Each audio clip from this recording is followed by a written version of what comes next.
कुमारी मुस्कान जी के संयम धारण करने के पहले के जो कार्यक्रम है वह बहुमान समारोह चोपड़ा परिवार की ओर से आयोजित है। इसमें बाकी सारी चीजें आपको अभी चोपड़ा परिवार की बेटियों ने यहाँ बता दिया है। मंगलाचरण में आप यहाँ पर प्रारंभ करने के लिए प्रस्तुत कर रहा हूँ।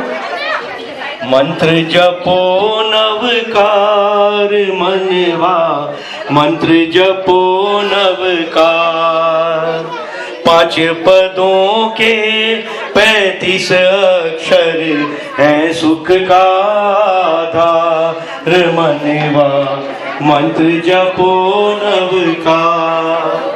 अरिहंतों का सुमिरन कर ले, सिद्ध प्रभु का ध्यान तू धर ले, आचार्य सुख का मनवा, मंत्र जपो नवकार।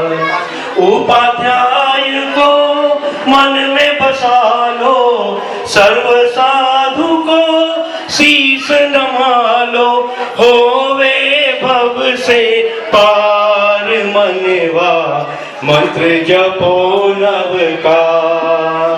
रोग शोक को दूर भगावे, मन वांछित हर काम सजावे, सुखी रहे परिवार मनवा, मंत्र जपो नवकार, मंत्र जपो नवकार मनवा, मंत्र जपो नवकार। धन्यवाद। हर्ष हर्ष हर्ष हर्ष जय जय।